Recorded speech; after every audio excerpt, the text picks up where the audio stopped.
Et bien le bonjour, bienvenue à la Gare à Jeux. On se retrouve aujourd'hui pour une nouvelle vidéo, pour notre série de vidéos sur le jeu de cartes à collectionner Flesh and Blood. Et je ne suis pas seul puisque on est en compagnie de Sneaky la Belette. Hello à toi, tu vas bien? Salut, salut, ça va et toi? Eh ben écoute, ouais, ça me fait plaisir. Encore une fois, moi, tu sais que j'adore ce jeu et là maintenant, on a décidé de faire une vidéo tous les 15 jours pour ceux qui suivent un peu ces vidéos, qui permettent de débuter Flesh and Blood. Donc pour ceux qui auraient peut-être peur de ce TCG ou ceux qui ont jamais joué au TCG, de débuter le jeu et d'être pris un peu par la main de A à Z. Et puis moi aussi, parce que comme ça, je vais essayer d'aller un peu sur la scène compétitive et de voir jusqu'où je peux aller. Donc je suis bien coaché. On est entre de bonnes mains. Donc merci à toi en tout cas de nous aider sur ces différentes vidéos. Il y a une première vidéo que j'avais fait sur les règles du jeu avec les First Strike en français que je vous invite à aller voir. En gros, c'est tous les 15 jours. Vous les aurez aussi en description et sur la playlist Flesh and Blood. Ensuite, il y a eu une vidéo où j'expliquais le guide du débutant, comment débuter sur le jeu de façon dans les très grandes lignes. Ensuite, on a fait une vidéo ensemble où tu expliques un peu toutes les classes du jeu jusqu'à maintenant et pour vous donner un peu l'idée de qu'est-ce que vous avez envie de jouer comme classe. Et aujourd'hui, on part sur la leçon numéro 2, leçon masterclass numéro 2 pour débuter le jeu. Et donc, on va rentrer dans le vif du sujet parce que c'est bien de peut-être que vous avez choisi maintenant votre classe, peut-être que vous avez choisi votre héros, mais maintenant il faut savoir ce qu'on met comme deck, c'est-à-dire qu'est-ce qu'on prend comme carte pour jouer avec tout simplement, et puis est-ce que ça va nous coûter cher, est-ce que ça va pas nous coûter cher, comment on joue avec tout ça, et donc tu vas nous expliquer un peu aujourd'hui comment on fait pour créer notre deck de cartes en fonction du budget aussi qu'on va vouloir y mettre dedans par rapport à nos héros, un peu dans le grand résumé. Et évidemment, juste avant de continuer, je vous invite évidemment à vous abonner à la chaîne si c'est pas déjà fait, à vous abonner aussi à la chaîne Heavy Hunters parce que tu animes beaucoup dessus, vous êtes un grand nombre de joueurs et de très bons joueurs à animer sur la chaîne de YouTube et sur Twitch aussi, donc ça je mettrai aussi en description, et je vous invite évidemment à aller voir toutes les vidéos parce que vous publiez beaucoup de contenu dessus, donc si vous voulez avoir des vidéos très spécifiques, t'en reparleras de toute façon, mais je vous invite vraiment à aller sur ta chaîne, sur votre chaîne, et puis je te laisse un peu la parole quoi. Donc en tout cas aujourd'hui c'est ça y est, on a choisi notre classe, vous avez peut-être choisi votre héros, et là maintenant qu'est-ce qu'on fait avec ça? Qu'est-ce qu'on prend comme carte, cher ami? Qu'est-ce qu'on fait? Alors effectivement, c'est une question alors que moi que j'ai beaucoup aussi. Alors toi tu l'as beaucoup hein, en tant que boutique quoi, pour conseiller les joueurs, mais nous aussi en tant que joueurs un petit peu plus expérimentés, c'est des choses qu'on va nous demander en disant, on a des gens qui viennent en boutique qui disent voilà j'accroche au jeu et tout, mais je ne sais pas par où commencer. Et c'est vrai que sur internet, on peut voir les prix des cartes et c'est un peu effrayant au début. Il y a plein de possibilités, on sait pas trop où donner de la tête. Du coup, là, on va essayer de vous donner un petit guide par où commencer, comment faire pour pas trop perdre d'énergie à chercher des listes et perdre son temps. Et ne pas perdre son argent non plus, quoi. Essayer de faire des achats efficaces, des cartes qui vous serviront et avec lesquelles vous allez pouvoir jouer, quoi. Parce que c'est le but quand même au final. C'est vrai que c'est la première chose, le premier frein, j'expliquais dans la vidéo le guide du nouveau joueur, où la première chose qu'on se dit c'est oulala, surtout Flesh and Blood, on se dit c'est un jeu qui peut coûter cher, donc je vais pas m'y mettre parce que je vais dépenser tout mon argent, et c'est un peu, trompez-vous, ça dépend ce que vous voulez y faire, donc on en avait parlé, je vous ai expliqué tous les formats, là on va pas parler de tous les formats du jeu, mais là maintenant quand on veut jouer, effectivement il y a des solutions, et des solutions très intéressantes pour dépenser 2 € et pour pouvoir jouer très bien à Flesh and Blood. Donc qu'est-ce qu'on fait? Du coup j'arrive là, bim, je suis intéressé, j'ai mon héros, cher ami, j'ai ma classe, j'ai mon héros, là je veux jouer, puis je me dis mince, je regarde sur internet, ah ouais, le deck il coûte quand même 1200 €, en fait je vais peut-être changer de jeu, qu'est-ce qu'on fait? Alors voilà, moi je préconise toujours, quand c'est possible, la meilleure porte d'entrée à Flash and Blood pour moi, c'est le Commoner. Je vais expliquer un peu ce que c'est le Commoner. Donc c'est un mode de jeu. Bon, pour ceux qui vont connaître sur Magic, vous avez le Popper, je crois que ça s'appelle. J'ai un doute là-dessus. Mais en gros, l'idée c'est vous allez pouvoir jouer n'importe quel héros. Il n'y a pas de restriction sur le héros que vous avez le droit de jouer. Vous allez jouer donc avec les règles de Blitz, donc ça veut dire que vous allez avoir 20 points de vie et 40 cartes dans le deck. Mais il y a une restriction supplémentaire qui est vous n'avez le droit qu'à des cartes communes. Il y a un tout petit peu plus de règles que ça. Vous trouverez facilement les règles hein, sur internet si vous voulez avoir le détail. Mais en gros, c'est ça. Et les cartes communes à Flesh and Blood, il n'y en a aucune qui coûte cher. Donc c'est forcément, on va dire, quelques centimes, de l'ordre de quelques centimes d'euros. Et si vous avez la chance d'avoir une boutique avec une communauté chez vous à proximité, c'est des cartes qu'on peut même vous donner. Voilà, je sais que moi dans ma boutique, si jamais il y a quelqu'un qui vient et qui nous dit voilà j'ai une liste de commoners que j'aimerais avoir, on va se débrouiller entre nous pour lui trouver les cartes et lui donner gratuitement. C'est des cartes qui encombrent nos armoires. C'est des communes, on les a tous en 10-15 fois. Voilà, c'est ça. Si Voilà. vous êtes vers Toulouse, si vous êtes, du coup, moi, on a une petite communauté de joueurs autour de Montélimar, donc vous êtes les bienvenus évidemment, puis un peu de partout dès qu'il y a les différentes villes. Faut pas hésiter effectivement à demander pour ce genre de carte. Alors, tu as dit, on joue n'importe quel héros, mais en version jeune, c'est-à-dire qu'on peut pas prendre, est-ce qu'on peut Version jeune, prendre, tout à fait. voilà, on est obligé de Oui. prendre un héros en version jeune pour jouer en commoner. Ok, non, je parlais par rapport au Living Legend, il y a un système de rotation des héros à Flesh and Blood. Quand un héros a trop gagné de tournoi, il en a plus le droit de le jouer en tournoi. Le Commoner n'a pas cette restriction-là. On joue le héros qui nous fait le plus plaisir. En D'accord. version jeune, bien sûr. En version avec un point de vie, quoi. Mais c'est c'est un détail que j'ai peut-être oublié de préciser déjà, mais le héros adulte ou jeune, la seule différence, c'est les points de vie. Alors, sachant qu'effectivement, toi, tu me disais, je disais, ouais, mais est-ce que ça plaît pas que aux débutants, le commoner? Mais non, tu disais que même les joueurs, Moi j'aime bien. avec- Non, on est plusieurs à apprécier à Toulouse. On a même des joueurs expérimentés, on aime bien ça aussi.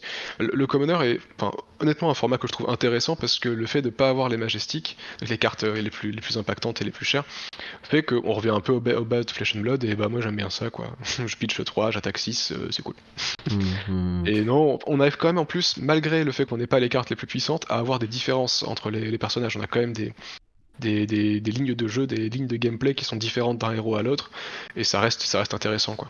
Oui, puis comme tu disais, ça permet aussi de découvrir en fait, si vous avez envie de découvrir plein de héros ou de classes différentes, bah à l'arrivée, pour pas cher, pour rien du tout, quoi, pour presque gratuitement, vous pouvez tester plein de héros et vous amuser de façon équilibrée. Moi, ça me fait penser un peu au Living Card Game où t'as accès à toutes les cartes et tout le monde joue avec le même potentiel de valeur de cartes, puisque du coup les cartes elles valent rien. C'est pas celui qui a le plus gros budget qui aura le deck le plus optimisé. Non, Donc c'est vrai que c'est un format qui est pas mal. D'accord. Encore une fois, je veux rajouter, si vous êtes avec une boutique, bah, vous pouvez même vous demander à vous faire prêter les decks, hein. Je sais que, comme c'est des cartes qu'on a tous, juste il faut qu'on prenne 20 minutes pour aller fouiller dans les classeurs pour retrouver, retrouver les 40 cartes pour faire la liste, mais nous, moi je suis à Toulouse à la boutique de Reliques. On a un Discord, vous nous envoyez un message la veille en disant salut, j'aimerais bien jouer, je sais pas, n'importe quoi, j'aimerais bien jouer Florian demain au tournoi de Commoner. Est-ce que quelqu'un peut me prêter le deck? Vous aurez 3 réponses oui en 10 minutes, je pense. Après, ce qui sera Ça ira très vite. Après, ce sera intéressant, on va mettre tout plein de liens en description sur cette vidéo. Tu vas nous expliquer évidemment comment on les construit, qu'est-ce qu'on met dedans, comment on les améliore, etc. Et après, peut-être, ça se le fera peut-être ultérieurement, mais je pourrais aussi vous prendre si après, si vous avez des decklists commoners que vous avez tendance à utiliser au magasin, je pourrais aussi les mettre en description par la suite, ultérieurement, on pourra le faire aussi dans cette description de vidéo pour vous dire, bah tiens, vous avez tel et tel. Nous, je l'avais fait sur d'autres TCG, et c'est vrai que ça a pas mal demandé de dire, est-ce qu'on pourrait avoir une liste de decks comme ça qu'on peut prendre, mais vous allez pouvoir faire aussi vous-même, puisque c'est un peu le but de cette vidéo, c'est que tu nous expliques comment on peut, comment récupérer des différentes listes. Ouais, alors, pour récupérer des listes de commoners, justement, ça va être un peu toujours les mêmes choses que je vais raconter pour comment trouver les différentes listes.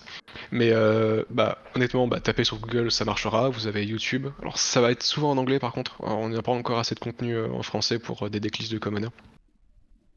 Mais tapez sur Google, sur YouTube, vous trouverez assez rapidement des deck tech. Et favorisez par contre les deck tech les plus récentes. Quand vous avez quelque chose qui date d'il y a un an, il y a peut-être des nouvelles cartes qui sont sorties, et du coup c'est peut-être pas les dernières listes optimisées, quoi, pour le commoner. Donc voilà, juste dans vos recherches, favorisez les decklists qui ont quelques mois, ce sera les plus pertinentes, j'imagine.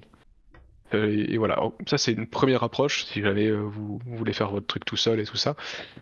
Sinon, il faudra vraiment qu'on mette en description le lien vers le Discord français. Tout à fait. On a un Discord français qui est hyper actif. Il y a beaucoup de gens qui répondent très, très rapidement à toutes vos questions dessus. Très bienveillant aussi pour absolument tout le monde. Donc c'est pour moi la chose la plus rapide, la plus efficace pour avoir une bonne decklist, c'est d'aller sur le Discord français. De se présenter en 2 lignes et dire voilà, bonjour, je suis un nouveau joueur, je cherche à faire une decklist commoner de tel héros. Et la bim. Et là on va vous répondre, enfin vous aurez plusieurs listes, on va vous proposer différentes listes et vous pourrez choisir parmi là-dedans, et je suis sûr que ce sera des decklists qui seront récentes, à jour, et vous pourrez partir dessus en toute confiance, quoi. Super, donc ça c'est la première option. Et alors effectivement on a fait un petit organigramme. Est-ce que tu veux que je montre un peu l'organigramme Ouais, vas-y, effectivement vas-y. ça c'est alors fait rapidement, attention. Euh, Mais là voilà, c'est ce que tu nous disais un peu en fait. Effectivement la première chose, faire son premier deck Flesh and Blood. Et c'est vrai que on a plusieurs façons de le faire. Vous n'êtes pas obligé de faire exactement ce déroulé là, mais si vous voulez dépenser le moins d'argent possible, c'est quand même la meilleure option pour dépenser le moins possible et vous amuser de suite sur le jeu quoi. Donc tu disais effectivement on va commencer là par le commoner et après Ouais. on y viendra tout à l'heure. Oui vas-y. Non, c'est juste, enfin, pour moi, c'est le schéma classique du joueur qui arrive et qui va s'investir petit à petit. Après, voilà, vous pouvez faire n'importe quelle étape, tout fonctionnera. Mais moi, je parle vraiment je me mets à la place d'un joueur qui connaît pas trop Flesh and Blood, qui a envie d'essayer, et voilà. Donc, le commoner, c'est une très bonne porte d'entrée. Si jamais il se trouve que bah, vous avez un peu plus de budget et que vous voulez directement passer aux Armory Deck et aux Blitz Deck, il y a évidemment aucun problème. Et voilà, je propose qu'on en parle maintenant d'ailleurs. Ah non, on présente une decklist de commoner d'abord. Ouais. Et après, effectivement, mais voilà, dans l'idée, c'est ça, c'est un peu le déroulé. De toute façon, tu vas nous en parler. Hein, donc, on est d'abord le commoner, et puis après, effectivement, comment on va sur le Blitz Deck, Armory Deck, voir sur la suite. Tu m'entends toujours? C'est bon? Ouais, tout va bien, tout va Allez, bien. c'est parti. Donc on revient sur nos jolies bouilles, hop, et puis bah, on peut effectivement sur le. Donc toi comment t'as fait? Qu'est-ce qu'on a comme exemple là par rapport au commoner? Qu'est-ce que tu as pris et qu'on va montrer de suite à l'écran? Ouais. Juste, je vais revenir là-dessus hein, très rapidement. Le commoner, il faut aussi avoir une communauté pour qui joue en commoner. J'ai des retours de communauté où les gens ne jouent pas trop en commoner, ce qui est franchement dommage. Mais demandez à votre communauté locale si jamais il y a des gens pour jouer en commoner, ou même si jamais vous avez un ami qui a envie de tester Flash and Blood avec vous, commencez par le commoner, ce sera des règles qui sont moins complexes et toujours aussi sympas. Voilà, donc je voulais juste parler de la possibilité de faire du commoner, parce que tout le monde n'aura pas l'occasion de le faire, et si c'est pas possible, vous pouvez passer directement aux Armory Deck et aux Blitz Deck. Et voilà, du coup, moi, ce que j'ai fait pour avoir une decklist de commoner.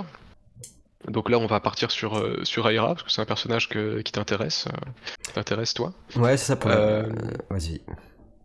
Du coup, j'ai juste tapé sur Google decklist Aira commoner, et voilà.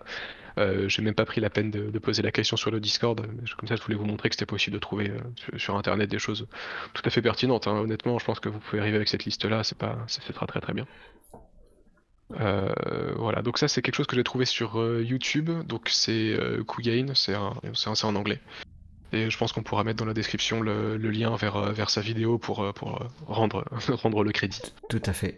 Ah oui, alors ça, juste pour rebondir par rapport à Era, on va dire que quand on arrive dans une boutique ou quand vous commencez le jeu, c'est le Aira version jeune, c'est ce qui existe depuis plusieurs années, qui est donné aux nouveaux joueurs, que vous avez aussi en français. Donc moi, ça, en tant que boutique, on en reçoit quelques-uns et ça permet aux gens d'initier. C'est vrai que moi, c'est le premier perso qui m'a fait découvrir le jeu et j'ai vraiment pas mal accroché au jeu grâce à ce personnage-là, à ce héros-là. Et donc l'avantage, c'est que vous pouvez vous-même l'imprimer en print and play, même si vous voulez à la maison, sans rien dépenser du tout, même si vous avez personne autour de vous qui joue au jeu, vous pouvez déjà même l'imprimer à partir du site de Flesh and Blood. Et après, effectivement, pourquoi parler de Aira et pourquoi on en reparle aujourd'hui? Parce que là, il y a la semaine dernière, il y a 15 jours, même pas, il est sorti en version adulte, donc pour pouvoir jouer en construit, faire les gros tournois de Flesh and Blood en version officielle, en version adulte, et donc Aira renaît de ses cendres, on va dire, et donc c'est intéressant de se dire, voilà, je peux jouer Aira une fois que j'ai eu mon paquet déjà tout construit, je peux le jouer, le jouer en commoner, et après vous pourrez même le jouer en construit, donc c'est pour ça que je trouvais intéressant effectivement qu'on parle de ce personnage-là. Je te relaisse la parole, mais... Ouais, alors je veux juste présenter la liste dans ce qu'elle veut faire. Juste voilà, très brièvement. Donc en haut vous avez donc les différents équipements. Donc ce sont soit des cartes communes, soit des cartes rares. J'ai dit qu'on avait le droit que aux cartes communes en commoner. Et pour les équipements, on a le droit aux cartes rares. On a une rare, c'est le casque. C'est des... Ouais, voilà. Donc c'est des cartes qui sont, comme je vous l'ai dit, hein, même les rares, ça va valoir quelques centimes. Il y a rien de bien fou. Donc Aira, c'est un personnage, son pouvoir dit que la deuxième attaque qu'elle fait à chaque tour a +1 d'attaque. Donc vous allez vraiment vouloir jouer autour du Go Again pour pouvoir multiplier les attaques à chaque tour. Et vous allez pour ça utiliser vos armes qui coûtent 1 et qui, si jamais vous avez pitché une carte qui coûte 0 ce tour-ci, va avoir Go Again. Pour 1, elle tape à 1 avec Go Again. Très très souvent, vous allez voir que la liste est construite de manière à avoir cette condition d'une carte qui coûte 0 dans la pitch zone à chaque fois. Donc, vous allez très souvent commencer votre tour par donner un coup de Kodachi, puis après jouer une carte qui va bien profiter du fait d'avoir un +1 d'attaque. Donc c'est un deck qui n'a pas besoin de jouer toutes ses cartes de manière agressive, puisque on veut simplement pitcher une carte bleue par tour, faire un coup de Kodachi, puis attaquer avec une ou deux cartes ensuite. Et donc le reste de vos cartes va vous servir à vous défendre. C'est pour ça que vous allez avoir, là on en a 4, des défenses réactions. Donc la deuxième carte du deck là qui s'appelle Fate Foreseen, c'est une défense réaction, et sinon vous avez la troisième carte sur la deuxième ligne, les Simbilo, qui sont des cartes que vous allez pouvoir réutiliser même après, que vous allez pouvoir réutiliser dans toutes vos listes. C'est des cartes qu'on utilise même en compétitif, il n'y a aucun souci là-dessus. Donc voilà, vous avez donc ces deux défenses réactions là, vous avez des attaques qui vont coûter souvent 0, 1 ou 2, qui vont assez bien s'enchaîner avec vos Kodachi, donc les armes dont j'ai parlé avant. Et après, un peu plus en bas, vous allez avoir les cartes bleues. Voilà, donc vous allez avoir les cartes bleues qui, bon, globalement, on veut pas trop les jouer. Donc ces cartes-là, on veut vraiment les utiliser pour pitcher. On va pas les utiliser de manière agressive. Donc c'est des cartes qui coûtent 0, qui bloquent 3 et qui sont bleues. Le coût de 0 est important parce que vos Kodachi on go again uniquement si vous avez pitché une carte qui coûte 0 ce tour-ci.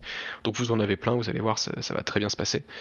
Ça bloque 3, donc ça l'avantage c'est que si jamais vous avez 2 ou 3 cartes bleues dans votre main, vous allez pouvoir les utiliser de manière pour bloquer, et sans que ce soit un problème, parce que bloquer 3 avec une carte ça reste une utilisation tout à fait décente. Et Oui, ça pitch le 3 parce que ce sont des bleus, donc pas de problème, toutes ces cartes là vous êtes jamais mécontent de les piocher quoi. Oui, tu voulais rajouter quelque chose? Non, j'allais dire le ratio, le nombre de cartes qui bloquent à plus de 3 sont très rares dans le jeu, quoi. Et il y en a, en fait, il n'y a aucune carte qui bloque à plus que 3. Sauf avec les effets, astérisque là-dessus. Voilà, c'est ça. Sauf vraiment des exceptions avec des effets particuliers. Et aussi sauf les défenses réactions. Les défenses réactions, c'est aussi pour ça qu'on les rentre dans le deck. Ce sont des cartes qu'on ne peut pas jouer offensivement, qui sont rouges, donc qui pitchent très très mal, mais qui défendent à 4. Donc ça permet d'être très efficace en défense aussi. Donc voilà, c'est un deck qui va vouloir, qui est pas très agressif, qui est pas très défensif non plus, qui va faire un petit peu tout à chaque fois. Je bloque bien, j'attaque bien. Voilà, mes cartes défendent souvent à 3 ou 4. Et quand j'attaque, je fais souvent 7, 8 dégâts avec une ou deux cartes seulement en main, donc c'est très efficace en attaque et en défense. Voilà, mais c'est pas, je sais pas comment dire, il y a certains decks qui sont explosifs en attaque ou qui sont vraiment extrêmement efficaces pour tenir pour tenir pendant 20 tours. Là, on est entre les deux, quoi. On est sur un deck que moi j'appelle mid, qui veut à la fois défendre et attaquer. Un deck tempo. Voilà. Oui, puis ça permet de bien de comprendre, on va dire, aussi les mécaniques du jeu. Alors on avait parlé évidemment les règles et tout ça, mais il n'y a pas de trucs compliqués là pour l'instant en tant que tel, avec des instantanés, avec des effets de pile, etc. Il est facile en tant que tel, là, il est assez facile à manipuler. Ça veut pas dire qu'on va bien jouer, mais en tout cas, il est assez facile à comprendre et à savoir dans quel ordre vous allez plus ou moins jouer vos cartes sans avoir, voilà. C'est le deuxième intérêt du Commoner, après que ce soit pas cher, c'est que ça permet de bien apprendre les bases du jeu sans se faire exploser la tronche parce qu'on n'a pas compris le deck adverse, quoi. Je vous invite d'ailleurs, si vous voulez voir vraiment une partie gameplay avec Aira, j'avais fait une vidéo il y a longtemps avec Laurent sur la façon dont on peut jouer Aira, le Aira, on va dire gratuit qu'on peut télécharger, et ça vous donnera aussi une idée de comment on peut jouer ce personnage avec des cartes communes. Donc là, t'as récupéré ce commoner, et après même avec le commoner, tu as quand même un sideboard même quand tu joues au commoner. Ouais. Oui, ouais. C'est très important en fait parce que vous avez. C'est ça, c'est pour. Vous avez certains decks qui vont faire des dégâts magiques, des dégâts d'arcane. Donc vous avez besoin d'avoir des équipements spéciaux pour résister face à ça, donc des équipements avec arcane barrière. Donc le principal intérêt de ce sideboard, de cet inventaire, c'est de pouvoir intégrer des cartes d'arcane quand vous en avez besoin, quoi. Voilà, je Ok. vais pas rentrer plus que Oui, ça oui, dans le oui, oui. détail, je pense que Non, non, on c'est pourra pas. faire une autre vidéo, Tout à fait. je vais laisser intéressant. Mais... Donc là, du coup, on a ce premier deck, et à partir de là, donc du coup, la personne va dire, bah tiens, je récupère ça, donc comme tu disais, en magasin, on m'offre des cartes et tout ça, et là, on va pouvoir jouer avec ce deck-là ou un autre deck commoner avec lequel vous allez pouvoir affronter vos collègues. Et alors, à partir de là, toi, tu proposes quoi, une fois on a joué un petit peu là-dessus et sur ce commoner, comment on va la répartition des cartes, etc. Est-ce que tu veux qu'on voie ça sur un autre style de deck? Est-ce que... Non, je peux en parler ici. D'accord. Par rapport à bien construire sa liste, c'est toujours un petit peu compliqué, surtout si jamais vous débutez. Mais bon, il y a des choses qui sont toujours un petit peu, qui sont des chiffres qu'on va retrouver un petit peu partout. Le nombre de défense-réaction, c'est déjà un très bon marqueur pour essayer de comprendre quel style de deck c'est. Là, on voit qu'on en a 4. Voilà, qu'on Il a faut bien consommé. penser que les défenses-réactions, on ne peut pas les jouer pendant notre tour pour faire quoi que ce soit. C'est juste pendant le tour adverse pour se protéger. Donc si vous en piochez 2, 3 en main d'un coup, et que votre adversaire ne vous attaque pas, bah, vous ne pouvez rien faire, quoi. Vous êtes bloqué avec ces cartes-là en main. C'est pour ça que là on en joue un petit peu, mais pas trop, de manière à éviter cette situation où on en pioche trop d'un coup, quoi. Voilà, bah, attention, Donc, pour les juste petite info, hein, pour les débutants, attention, effectivement, vous pouvez pas la jouer en défense de base. Vous êtes obligé de la faire en défense réaction, là elle coûte 0, donc ça tombe bien. Mais ça aussi, des fois, on peut se faire avoir en disant, bah non, mais d'habitude, mes défenses, elles coûtent là, c'est cool, je joue en 4, mais non, c'est une défense réaction, quoi. Attention. Une petite. ouais, c'est même plutôt un avantage de pouvoir, de pouvoir les jouer en défense-réaction. C'est plus un avantage qu'un inconvénient. Hmm. Hop. Et non, enfin voilà, du coup là on est sur un deck qui veut à la fois attaquer et défendre, donc c'est pour ça qu'on a que 4 défenses-réactions. On peut avoir des decks qui vont en jouer, on va dire, une dizaine quand c'est vraiment des decks qui veulent uniquement défendre et attendre que l'adversaire s'épuise. Donc là on peut, ouais, on va en jouer une dizaine et on accepte le fait de pouvoir en piocher plein en main, mais c'est pas grave parce qu'on va de toute façon juste, on veut pas attaquer, on veut juste défendre. On a aussi d'autres decks qui ne font ne pas en jouer. Donc ça, ce sont des decks qui veulent uniquement agresser. Dont le but, c'est uniquement d'agresser. Donc eux, ils s'en fichent de défendre. Donc si on s'en fiche de défendre, on joue pas de défense-réaction. On va avoir à peu près le même indicateur avec le nombre de bleus. Alors ça marche pas 100% du temps. Il y a des decks qui sortent un petit peu qui sont un peu des exceptions. Mais globalement, plus on a de bleus dans le deck, plus ce sont des decks défensifs. Et encore une fois, c'est vraiment pas une vérité absolue, mais c'est très souvent le cas. Parce que les decks agressifs aiment bien jouer 3-4 cartes agressivement et donc ils ont pas envie de pitcher, donc ils jouent presque que des cartes rouges qui coûtent 0 et on envoie plein de cartes rouges à la suite, quoi. Alors que les decks défensifs, eux ils préfèrent faire une grosse attaque à leur tour, mais une grosse attaque ça coûte cher, donc on joue beaucoup de cartes bleues. Pour pouvoir Voilà, les et jouer. donc là on est encore une fois dans ce moitié-moitié, quoi. C'est qu'on voit on a quelques cartes bleues, c'est pas la majorité du deck. Alors j'ai pas compté combien il y en a, il y en a Là, il y en a 12 là sur 14. celui-là apparemment. Il y en a 12. Bah évidemment là là on est en comment dire, on est J'en en vois 14. Mais peut-être 14 alors. Ouais. Mais du coup, voilà, sur 40 cartes, on a 14 bleus plus 2 jaunes.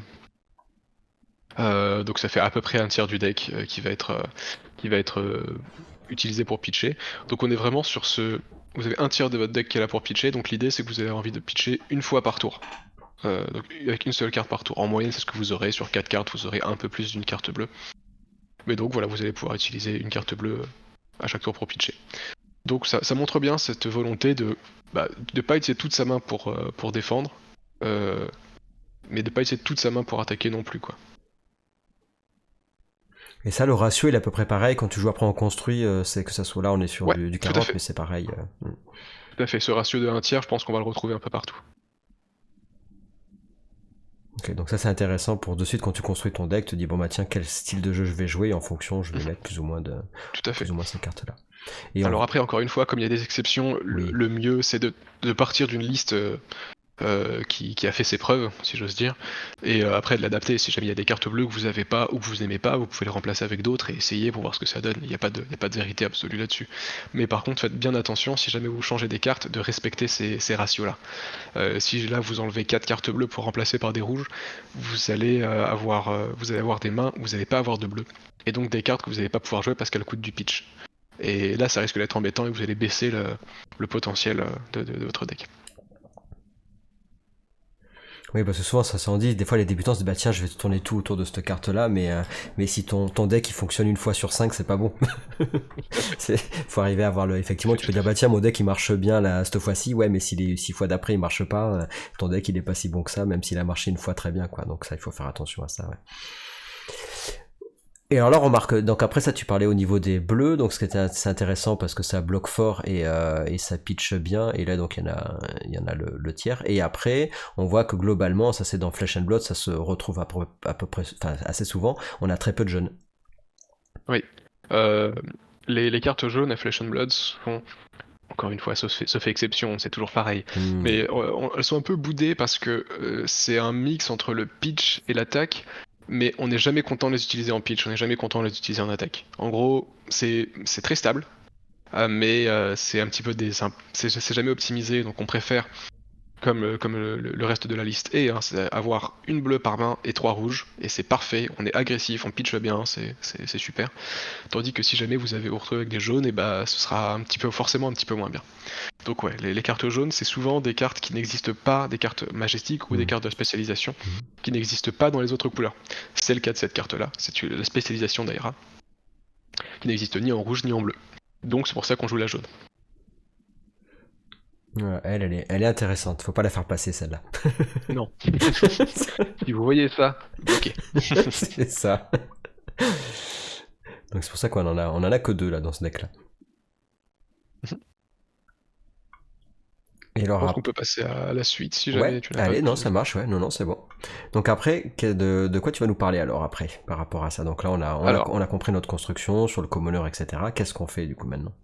bah alors, si jamais vous avez joué en commoner et que vous avez apprécié le deck que vous avez joué, ou alors si jamais c'est pas possible pour vous de jouer en commoner, encore une fois, ça risque d'arriver pour pas mal de gens qui regardent cette vidéo, vous avez une autre porte d'entrée, ou alors une suite, selon votre situation, sont les Armory Deck ou les Blitz Deck. Alors, par Blitz Deck, j'entends des produits que vous pouvez acheter en boutique, qui sont des decks préconstruits pour jouer en Blitz. Pour rappel, le Blitz c'est le format un peu plus rapide du jeu où on joue avec moins de points de vie et moins de cartes. On joue avec 20 points de vie et 40 cartes dans le deck. Et donc ces Blitz Deck là, tu m'arrêtes si je dis n'importe quoi, mais je crois que ça coûte 12€. Ouais, c'est ça, c'est 12€. La problématique, c'est ils sortent tous les nouveaux sets qui sortent en ce moment, ils sortent que des Blitz decks qui sont en anglais. Donc, ça, c'est une problématique. Ceux qui voudraient vraiment jouer en français, bah, à l'arrivée, il en a des Blitz decks en français, mais c'est des anciens sets et malheureusement, ils sont plus disponibles. Donc, enfin, si vous avez la possibilité, si vous voulez jouer en français, bah, va falloir essayer d'en trouver malgré tout. Et si jamais vous vous en fichez, bah là, pour le coup, c'est pas gênant. Vous avez vraiment beaucoup, je crois qu'il y a plus de 50 Blitz decks différents, donc là il y a de quoi s'amuser quoi. Enfin s'amuser en tout cas, de quoi prendre des trucs. Je peux faire ma petite recommandation, Ouais. si jamais vous avez un groupe de joueurs qui voulaient acheter des Blitz decks pour jouer un petit peu ensemble, moi je recommande les Blitz decks HP1, qui pour le coup existent en français, et il y en a 6 de mémoire, HP1, et c'est des decks qui sont très fun à jouer avec, en fait ils sont assez cool, ils sont vraiment sympas. Voilà. C'est même un format qu'on a déjà fait. On a déjà fait des tournois en boutique de ça, où on a tous un Blitz Deck HP1 et on fait un tournoi comme ça, c'est assez rigolo. Mais c'est comme ce que tu disais, que ce soit pour jouer chez vous ou si jamais vous allez en boutique, c'est là souvent on passe dans les boutiques proposent souvent ce format-là pour les nouveaux joueurs en disant bah tiens on va prendre au hasard, on va filer un Blitz Deck tout fait à chaque participant et puis après vous allez jouer chacun avec le Blitz Deck qu'on vous aura proposé. C'est effectivement une porte d'entrée aussi pour pouvoir jouer avec des decks qui sont déjà tout construits. Moi j'ai fait pas mal, j'ai fait on va dire une dizaine d'armories, c'est pas beaucoup, mais une dizaine d'armories avec surtout du Blitz deck en fait. Mais bah là tu vas le dire mieux que moi, mais c'est vrai que le Flesh and Blood, sinon il est quand même prévu après pour être joué en construit, donc vous n'êtes pas obligé de passer par le Blitz deck pour débuter le jeu. Moi je trouve que ça peut très bien fonctionner avec les armories, tu vas nous en parler juste après aussi. L'Armory, c'est un autre produit qui coûte un peu plus cher, l'Armory Deck. Et l'idée derrière ça, vous aviez la même chose chez le concurrent Magic the Gathering. C'était les Competitors Deck, un truc comme ça, je ne sais plus. Mais en gros, ce sont des decks c'est un produit qui est un peu plus cher, je crois qu'il est autour de 40€. C'est à peu près, ouais, ça dépend toujours de Ouais, votre c'est ça. boutique et du produit que vous voulez acheter exactement. Il y en a certains en français, certains qui n'existent qu'en anglais, je crois. Ils sont tous sortis en français, c'est qu'ils sont plus dispo, mais je crois Ok, ils sont tous sortis en ok. français. Et là, tous les nouveaux, ce qui est intéressant, c'est qu'en plus, ils sortent de suite en français et en anglais. Donc, si vous voulez jouer en français, bah, à l'arrivée, vous pouvez, là, les prochains sets, là, le prochain, c'est Jarl, mais ils arrivent à chaque fois en français maintenant, ça, c'est sûr. Donc, vous êtes sûr, comme ça, de pouvoir avoir du contenu en français. Donc, ça, c'est pas mal. Après, c'est pas obligé, encore une fois, de jouer en français, mais voilà, pour ceux qui voudraient jouer en français, bah, là, c'est sûr que vous avez à chaque fois, bah, vous êtes pas obligé de jouer avec des vieux decks, vous pouvez avoir toutes les nouveautés en français. Et j'aime beaucoup l'Armory Deck, c'est mon produit préféré, parce que l'idée c'est que vous pouvez acheter l'Armory Deck et vous avez déjà un deck qui est cohérent et qui tourne. Et dans ce deck là, vous avez donc même des cartes majestiques, un petit peu, vous avez plusieurs équipements qui sont trouvables que dans les Armory Deck. L'avantage c'est ils ont une petite valeur, alors ça va jamais chercher dans les dizaines d'euros non plus, mais qui ont une petite valeur à l'échange avec d'autres joueurs. Si jamais vous voulez recycler votre deck plus tard pour acheter des cartes pour modifier un peu votre deck, c'est tout à fait possible. Et enfin voilà, juste vous achetez le deck à 40 euros, cet Armory Deck à 40 euros, et vous êtes prêt pour aller faire votre première Armory. Le deck n'est pas compétitif. C'est pas possible d'avoir un deck qui rivalise avec des decks à 1000 euros en achetant un produit à 40 euros, mais le deck fonctionne, et il fonctionne plutôt bien, et ce sera une très bonne base pour plus tard si jamais vous voulez vous investir plus dans le jeu, parce que vous avez plein de cartes qui sont à l'intérieur, qui sont des bonnes cartes, qui sont simplement des cartes qui font partie des listes compétitives pour le coup. Oui, donc là, l'avantage, c'est Euh, qu'à la fois, c'est déjà tout fait, et en plus de ça, tu sais que ces cartes-là, tu vas en garder pour améliorer, quoi. vous les utiliserez, Mm. j'en suis convaincu. Euh, Est-ce qu'on peut Oui, montrer peut-être l'exemple? tout à Ouais, fait. Hop là. super. Alors là, on était parti sur l'exemple de Aira. Il n'y a pas ni de Blitz Deck, ni de Armory Deck Ira, pardon. Alors, Aira. Airaz, le Blizz Deck, c'est celui qu'on t'offre, en fait, en début, si on veut, mais en même C'est pas ça. parce qu'il est pas officiel, en plus, parce qu'il n'y a pas le bon nombre de C'est pas cartes, donc, vraiment ouais, un, c'est ça. ouais, c'est pas vraiment un Blitz Deck dans Non, le sens c'est où c'est vrai. pas un Mm. produit à 12 euros que Et tu peux puis, déjà mm. jouer Et puis t'as pas le bon nombre de en cartes, Blitz. donc c'est vrai. Il manque les équipements aussi. Mais voilà, donc il n'y a pas vraiment d'équivalent pour Aira, donc je donne un exemple d'Azalea, parce que c'est un deck que j'ai joué, et du coup je ne dirai pas trop de bêtises dessus. Donc déjà, première chose que je vois dans les équipements, la liste joue déjà avec l'arme de Azalea qui est jouée en compétitif, qui est le Death Dealer. C'est pas une carte qui vaut cher, mais c'est juste pour dire que la stratégie qui est proposée dans le Blitz Deck Azalea, c'est la stratégie que vous allez utiliser. C'est la vraie stratégie d'Azalea, quoi. C'est la vraie stratégie compétitive d'Azalea. Donc c'est quand même, je trouve que c'est intéressant, quoi. Si jamais vous voulez vous investir dans le deck, dans Azalea, vous pouvez commencer par l'Armory Deck et vous serez pas perdu si jamais plus tard vous passez en compétitif. Ce sera juste une amélioration linéaire. Les 4 équipements qui sont proposés avec sont des équipements que vous ne trouvez que dans ce Blitz Deck là, et il y a certains des équipements qu'on peut garder pour le compétitif. Je mets une petite astérisque, tout le monde n'est pas d'accord là-dessus, sur les meilleurs équipements à utiliser, mais bon, c'est des équipements qui sont intéressants. C'est pas des mauvais équipements, pas chers, voilà, ce sont de bons équipements.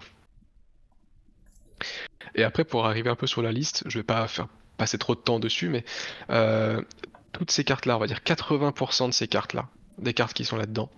Oula, juste petite précision, ce sont des armories, c'est pour des parties de Classic Constructed, c'est pour des parties de CC.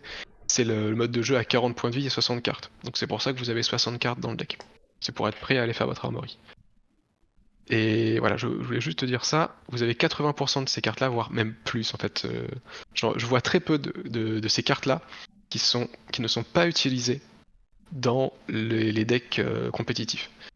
Là, c'est Euh, énorme, c'est bien. Mm. c'est vrai en fait, il y a Mm. juste pour transformer ce deck-là en un deck compétitif, je retirerai quelques cartes qui sont un peu sous-optimisées, je pense, pour les remplacer par certaines cartes qui sont un peu plus chères, qui sont un peu plus cotées, mais vous allez utiliser 80% de ces trucs-là en compétitif. J'ai joué moi-même ces cartes-là en compétition, y a pas de souci quoi. Je me permets juste de rebondir qu'effectivement, si Oui. vous voulez voir d'ailleurs comment améliorer ce deck-là, on vous invite à aller sur justement votre chaîne sur YouTube en replay, vous indiquez effectivement quoi remplacer, quoi faire pour construire, pour améliorer son deck Azalea. C'est parce qu'effectivement, il y a Ouais, une non, mais vidéo tout à spécifique à ça. fait. Mm. C'est ça. On a même 2 vidéos sur la chaîne Heavy Hunters. Alors, c'est 2 vidéos de 2h30, donc vous avez de quoi manger si vous êtes affamé d'Azalea. C'est Mika qui fait les vidéos, Mika qui a très bien performé avec Azalea en compétitif, donc vous pouvez y aller les yeux fermés. Et vous verrez que la plupart des cartes qui sont dans cet Armory deck là sont dans le deck de Mika, il n'y a aucun souci. Et là, pour revenir à ce que tu disais tout à l'heure, oui, vas-y, je te laisse. Non, enfin vas-y, je voulais juste clôturer un peu ça et dire que c'est une très bonne base, vous pouvez arriver en armory.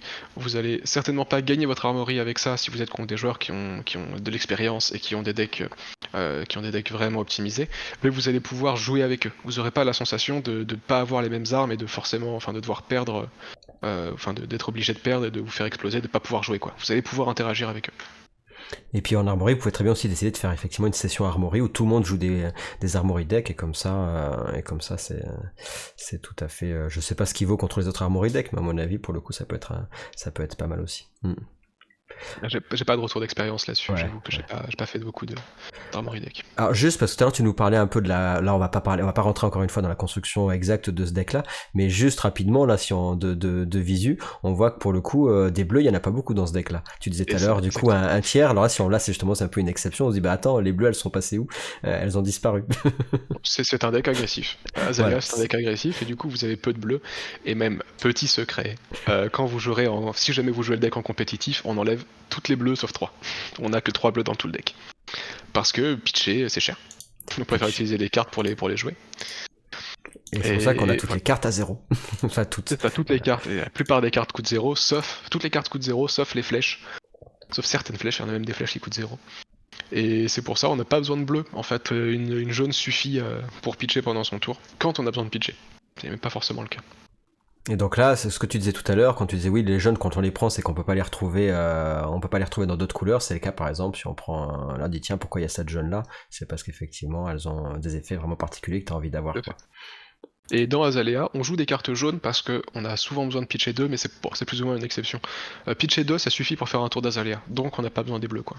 Mais même comme ça, on a énormément de cartes rouges. C'est un deck très agressif. Et aussi, on n'a aucune défense-réaction. Le deck Azalea veut jouer toute sa main pour taper. Faire une très grosse flèche et taper, et agresser son adversaire en permanence. Pas du tout envie de jouer de défense-réaction ni de pitcher beaucoup. D'accord. Bah, du coup, c'est déjà rien qu'avec ça, c'est intéressant parce que ça permet je pense que ça vous donne déjà pas mal de pistes pour débuter. Vous pourrez pas dire ouais ça coûte trop cher, je peux pas jouer, ou alors c'est trop compliqué, je sais pas ce que je vais mettre comme carte. Je pense qu'il y a quand même beaucoup de ressources pour pouvoir débuter assez facilement malgré tout le jeu, quoi, avec tout ce que. Je voudrais rajouter un petit truc qui est pas du tout intuitif, mais par exemple parce que là Azalea c'est un deck ranger, c'est un personnage ranger, mais si jamais vous êtes intéressé par un autre ranger, par exemple au hasard Riptide, je crois que c'est le seul autre ranger qui est légal en ce moment de toute façon, vous pouvez tout à fait acheter l'Armory deck Azalea. Et remplacer le héros et vraiment je vais juste jouer le deck comme ça en fait. C'est un peu dommage parce que vous profiterez plus du pouvoir d'Azalea dans ce deck là, mais ce sera une très bonne base vu que ce sont de très bonnes cartes de Ranger. Vous pouvez jouer Riptide en changeant juste 5-6 cartes et du deck et ça vous fait une base solide quoi. Ouais, c'est intéressant. Même dans ce cas-là, même si vous voulez jouer Riptide, je pense que vous pouvez partir sur l'Armory deck Azalea, c'est vraiment un bon investissement. Mais c'est pour ça que tu me disais que c'est assez récent, comme je l'avais expliqué dans une vidéo précédente, les Armory decks, ça a tout fait comme ça, c'est très récent, mais à la fois c'est vraiment, comme tu disais, un bon produit parce que à la fois les nouveaux joueurs s'y retrouvent et les anciens vont quand même avoir envie de les avoir parce qu'il y a des cartes qu'on peut avoir que dans ces formats-là, enfin dans ces decks-là. Donc c'est bien comme produit, ils ont bien pensé, quoi. Ouais. Est-ce que tu as des choses à rajouter pour cette première vidéo, en tout cas, enfin cette leçon numéro 2 sur comment mettre ces cartes, la répartition, sur des petits tips, la façon dont on va pouvoir effectivement récupérer ces premiers decks? Alors j'ai pas grand chose à rajouter, par contre je vais faire une petite piqûre de rappel si jamais les gens ont sauté un peu dans la vidéo parce que typiquement il n'y a pas de commoner près de chez eux. Le mieux vraiment, si jamais vous voulez avoir des conseils pour débuter le jeu, pour des premières listes, pour faire des échanges et tout ça, c'est la communauté. Donc soit la communauté française sur le Discord français directement, soit vous avez la chance d'avoir une boutique qui fait du Flesh and Blood pas trop loin et qui ont peut-être un Discord.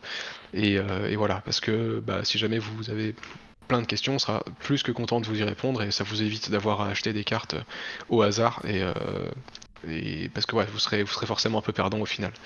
On voulait parler aussi de la possibilité d'acheter parce que c'est des questions qu'on nous pose, de quel booster j'achète, quel display Tout à fait, tout j'achète. à fait.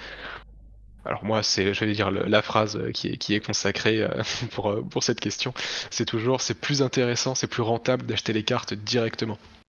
Il faut vraiment voir les boosters comme des cartes, des tickets à gratter, quoi. C'est que la plupart du temps, vous allez perdre de l'argent en vendant des boosters. Par contre, voilà, ça peut être un plaisir aussi. Vous avez envie de commencer votre collègue, vous avez envie d'ouvrir des boosters parce que je sais pas, ça vous fait plaisir, vous avez entièrement le droit. Mais là, par contre, je peux pas vous dire quel display acheter parce que ça dépend vraiment de ce que vous voulez faire. Si jamais vous voulez avoir le maximum de value, enfin la meilleure chance de gagner, d'être rentable sur votre display, ça va changer d'une semaine à l'autre presque, ce qui est le bon conseil. Et surtout, souvent on me pose des questions de moi j'ai envie de jouer Ranger, quel display j'achète? Et la réponse à ça, je suis désolé, mais ça dépend. Donc il faudra vraiment. Le mieux, c'est de s'approcher de votre communauté pour poser la question. Encore une fois, on sera plus que heureux de vous répondre. Et voilà, Oui, restez conscient que il vaut mieux acheter un Armory Deck et commencer avec ça plutôt que d'aller chercher les cartes dans les boosters parce que avant d'avoir les 60 cartes que vous cherchez, vous allez dépenser beaucoup plus que 40€. c'est ça. Bah, après, effectivement, il y en a qui aiment bien la revente, donc ils se disent bon bah tiens, je vais acheter un display, je revendrai les cartes qui m'intéressent pas, etc. Donc ça marche, mais le temps d'arriver à tomber sur les cartes que vous voulez, c'est pas gagné. Puis comme tu disais, c'est toujours la loterie, quoi. Donc effectivement, tu vas peut-être pouvoir avoir un display où tu vas gagner un certain nombre d'argent. Alors l'avantage dans Flesh and Blood, j'en ai parlé dans une vidéo, c'est que globalement, elles perdent pas trop de valeur, les cartes qui valent de l'argent. Donc vous perdez pas trop de sous quand vous achetez des cartes. Donc l'avantage quand tu les achètes à l'unité, c'est que tu sais que 2 ans après, sauf si vraiment il y a eu un ban ou autre chose, mais tu peux me dire hein, si je dis des bêtises, mais tu vas pas trop perdre quand tu achètes une carte à l'unité, tu vas quand même arriver à pouvoir la revendre dans la plus grande majorité des cas. T'es pas Il y a d'accord avec beaucoup de ça? prix qui fluctuent. Ce serait mentir de dire que le prix des cartes est stable, mais voilà, par exemple, vous avez, je pense un bon exemple Azalea parce qu'on l'a présenté juste avant. Les cartes d'Azalea, actuellement, il y en a plusieurs qui sont, c'est vraiment pas très cher Azalea, mais vous avez quelques cartes dedans qui sont un petit peu plus chères. Le jour où Azalea ne va plus être légale en tournoi, parce qu'elle aura gagné suffisamment de tournois, le prix de ces cartes va baisser. C'est plus que certain, parce que les joueurs Azalea qui sont pas des collectionneurs qui veulent juste jouer des personnages forts en tournoi vont revendre leurs cartes et il y a moins de gens qui vont vouloir les acheter, donc c'est la loi du marché quoi. Mais ce sont des cartes, enfin vous pouvez aussi vous dire je les ai payées un petit peu cher, j'ai pas envie de les revendre moins cher, parce que je pense que c'est des cartes qui seront rejouées plus tard, parce qu'on n'est pas à l'abri que, c'est même plus que probable, d'ici, moi je vous fais mon petit pari, vous pourrez revenir m'insulter dans les commentaires si jamais c'est pas le cas. En 2025, il y a des nouveaux, je prends aucun risque en disant ça en vrai. En 2025, il y a des nouveaux rangers qui vont sortir, au moins un nouveau ranger qui va sortir. Et donc, il y a beaucoup de cartes que vous pourrez recycler. Aussi, on me pose la question, parce qu'il y a des cartes qui sont des spécialisations. Les spécialisations d'Azalea, il n'y a que Azalea qui a le droit de les jouer. C'est une petite ligne de texte supplémentaire sur les cartes. Mais on a déjà eu le cas plusieurs fois où des héros. Plusieurs fois, non, si plusieurs fois. Où en gros, c'est le cas avec Prism. Il y a Prism qui est un personnage qui était très fort, qui est devenu une Living Legend, donc qui était illégal en tournoi. Et ils ont ressorti une nouvelle Prism avec un nouveau pouvoir, etc. Mais qui a le droit, vu qu'elle a le nom Prism, elle a le droit de jouer les spécialisations de l'ancienne. C'est le même personnage. Du coup, même ces cartes-là, vous pouvez les garder si vous avez beaucoup aimé le personnage, vous adorez Azalea, vous adorez Aira, le deck devient illégal en CC parce que ça fait 2, 3, 4 ans qu'il est là et il a gagné pas mal de tournois. Et si vous avez bien aimé, je vous conseille de garder les cartes, même si elles ont perdu en valeur, et d'attendre la prochaine fois que le deck ressorte. C'est plus que probable que ça arrive. Oui, la seule chose que tu perds, c'est l'arme, quoi. Quand tu payes une arme chère, une arme légendaire, enfin, voilà, d'un Il n'y a pas d'arme personnage. légendaire, il y a Pas d'arme aucune arme légendaire, chère dans le jeu. mais du coup, ouais, c'est juste ça que tu Il perds. n'y a aucune arme chère dans le jeu. Ouais, d'accord, ok. Donc en gros, quand le personnage il est banni, bah du coup, tu perds pas, voilà, c'est pas tes cartes, tu peux toujours les cartes que t'as payées, tu vas pouvoir les réutiliser un jour ou l'autre, quoi. C'est ça. Donc c'est l'avantage. C'est aussi par rapport à ça, le Flesh and Blood c'est un jeu qui est cher quand on rentre dedans, ça je vais pas le nier. Je fais souvent la comparaison avec Magic the Gathering, où pour jouer en standard à Magic, c'est souvent, on va dire, je vais arrondir, les gens vont dire que c'est pas vrai, mais c'est une approximation. On va dire 400€, 500€ pour jouer un deck compétitif en standard. Et on va me dire, ouais, mais c'est 2 fois plus cher à Flesh and Blood, c'est peut-être 1000€ pour avoir un deck très optimisé. Encore une fois, ça dépend. Azalea, je pense que pour beaucoup moins que ça, vous pouvez vous en sortir. Mais l'avantage, c'est que cet argent que vous avez investi, il n'y a pas de rotation de standard comme à Magic, et du coup cet argent vous allez pouvoir le récupérer en revendant les cartes, ou alors en les rejouant dans d'autres decks, enfin voilà, vous allez pouvoir vraiment le recycler et rejouer avec. Donc le billet d'entrée est cher. Le billet d'entrée compétitif est cher. Encore une fois, vous pouvez jouer en commoner et vous amuser, il n'y a aucun problème avec ça. Le billet d'entrée compétitif est cher, mais sur le long terme, il est rentable, quoi. Bah écoute, c'est très intéressant tout ça. Je pense que c'est plein de bonnes ressources pour tout le monde. Et ce ce qu'on propose, c'est de faire la prochaine vidéo que vous allez voir qui va sortir, qui sera aller un peu plus loin dans tout ce que tu as dit aujourd'hui, c'est-à-dire de partir sur justement les decks budget et après les decks vraiment compétitifs, pour se dire je monte encore d'un cran et comment je vais faire pour petit à petit aller faire en sorte que mon deck devienne vraiment le plus compétitif possible sur les différentes armories, etc. Et donc tu as le côté, ce qu'on a vu sur l'organigramme que tu disais tout à l'heure, qui est de s'il veut bien se revenir, voilà, où là on a vu les Blitz deck, l'armory deck, et après effectivement on va avoir ce côté deck budget et deck compétitif qu'on pourra parler sur la prochaine vidéo. Qu'est-ce que t'en penses? Avec plaisir. Ouais, écoute, en tout cas, super, merci à toi pour cette leçon numéro 2, et puis encore une fois, je vous invite à commenter si vous avez bien aimé cette vidéo, parce que plus vous commentez, plus ça ressort dans les référencements, et plus ça va faire venir aussi des nouveaux joueurs. Parce que si vous voulez qu'il y ait des nouveaux joueurs, plus les vidéos, alors les vidéos, pas que de la vidéo de la garageux, mais si jamais vous commentez, c'est un peu plus vu par YouTube, et donc c'est un peu plus vu par tout le monde aussi, et puis de vous abonner évidemment à la chaîne, et de vous abonner, comme je disais, en description aussi sur vos chaînes, que ce soit sur Twitch et sur YouTube, sur Heavy Hunters, et puis on se retrouve, attention, donc on a dit tous les 15 jours pour la vidéo d'après qu'il faudra pas rater, puisque là tu vas nous expliquer un peu aussi, donc on parlait de Aira, on a parlé en commoner, etc. Comment on fait pour faire devenir Aira un deck budget en construit, et après pourquoi pas imaginer Aira sur la scène compétitive, parce que moi je vous avais dit que j'essaierais pourquoi pas de faire maintenant des tournois un peu plus, ils étaient déjà officiels, mais des tournois un peu plus élevés pour essayer de se qualifier pourquoi pas aux nationaux, et donc l'idée c'est pourquoi pas par exemple jouer à Aira maintenant en adulte, essayer de construire et de vous montrer ensemble et que tu nous expliques un peu comment améliorer cette Aira pour jouer sur la scène compétitive, et ça vous allez le voir sur les prochaines vidéos. Voilà. Et à tout bientôt, et puis profitez bien en tout cas de vos jeux. Ciao.